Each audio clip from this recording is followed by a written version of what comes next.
Cyprus tomb. Cyprus tomb سروں والا مقبرہ یا مقبرہ شرف النساء بیگم لاہور پاکستان کے قدیم علاقے بیگم پورہ میں واقع ایک مقبرہ ہے جو مقبرہ دائی انگا کے گلابی باغ کے قریب جی ٹی روڈ کے شمال میں واقع ہے. یہ مغل شہنشاہ محمد شاہ رنگیلا کے عہد حکومت 27 ستمبر 1719 تا 26 اپریل 1748 میں لاہور کے مغل صوبے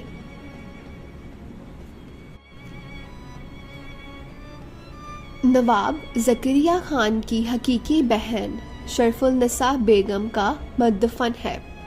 یہ مقبرہ مغلیہ طرز تعمیر کا منفرد اور اچھوتی نوعیت کا حامل ہے.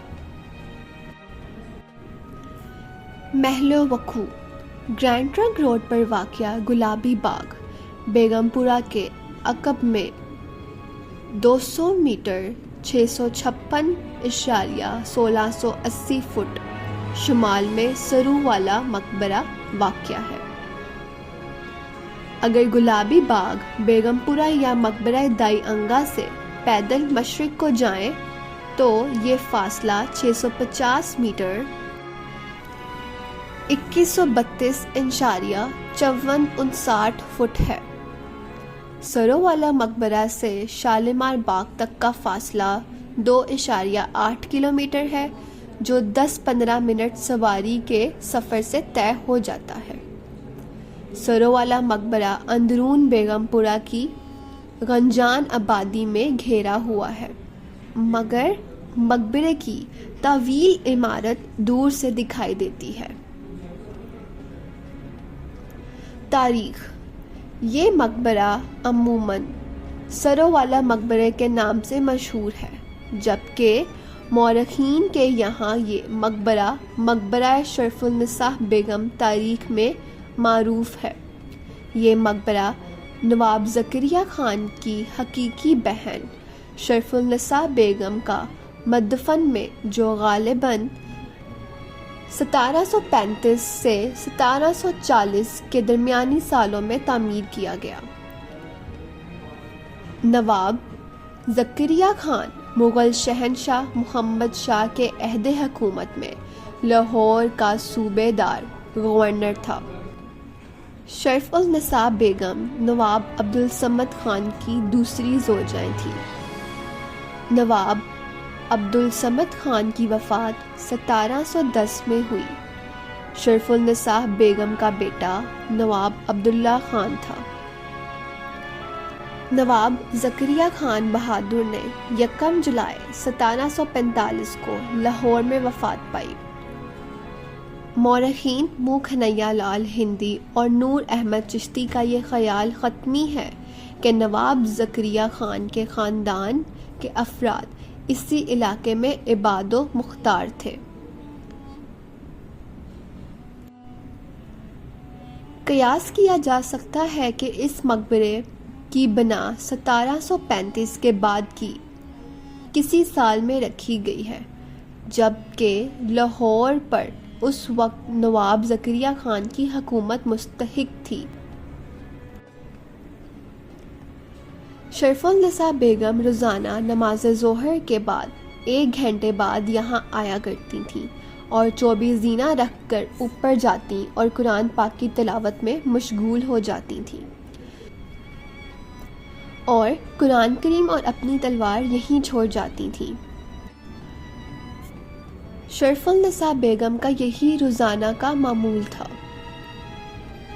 جب شرف النساء بیگم حالت نازک میں مبتلا ہوئی تو وصیت کی کہ میرا مدفن یہی ہے, زینہ عمارت کو اور قرآن کریم اور میری تلوار اسی عمارت میں محفوظ رکھا جائے. لہٰذا بیگم کو اسی عمارت کی بالائی منزل میں دفن کیا گیا اور ان کے زیر استعمال قرآن کریم اور جوہرات سے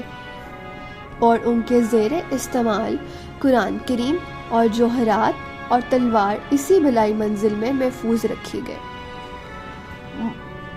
موجودہ مورخین کا خیال ہے کہ یہ وصیت شاید اس لیے ہو کہ بیگم کی قبر لوگوں کی نظر سے محفوظ رہے۔ عہد سکھ شاہی میں زوال۔ مہاراجہ رنجیت سنگھ کے حکم کے مطابق مقبرہ کے خانہ مدفن یعنی بلائی منزل سے وہ جوہرات، وہ تلوار اور قرآن کریم اتروا لیا گیا۔ کہا جاتا ہے کہ وہ پیش قیمت نوادرات میں سے تھے۔ سروں والا مقبرہ مغلیہ طرز تعمیر اور ہند اسلامی طرز تعمیر کا امتزاج ہے۔ برِ صغیر میں سروں والا مقبرہ کی مانند دوسرا کوئی مقبرہ موجود نہیں، کیونکہ یہ مقبرہ اپنی ساخت و حیت میں دوسرے مقبرے سے مختلف و منفرد ہے۔ مغلیہ طرز تعمیر کے تمام مقابر کی اہم خصوصیات یہ ہے کہ قبر کا تعویض عموماً بالائی سطح پر ہوتا ہے، جبکہ قبر خام حالت میں زمین روز یا تا نماسکی کمرے میں موجود ہوتی ہے۔ سروں والا مقبرہ مغلیہ طرز تعمیر کی اس تعریف پر پورا نہیں اترتا، کیونکہ یہ عمارت 2 منزلہ ہے اور قبر بالائی منزل پر واقع ہے۔ یہ مقبرہ مغلیہ طرز تعمیر کے لحاظ سے مختلف اور اپنی نوعیت میں منفرد ہے۔ انگریزی مورخ کیتھرین بلیون اشر کے مطابق یہ مقبرہ عہد اورنگزیب عالمگیر کے محض چند سالوں کے بعد تعمیر کیے جانے والے اب تک کے محفوظ شدہ مقبرہ ہے، اور یہ اپنی نوعیت میں منفرد ہے، جس کی انتہائی بلندی پر اہرام نما تکونہ کم بلند اور پیست گنبد واقع ہے۔ مقبرے کی حیت ساخت۔ مقبرہ مربع نما عمارت ہے جو مکملاً حشتی اور پختہ ہے۔ اس کی تعمیر چھوٹی سرخ اینٹ سے کی گئی ہے۔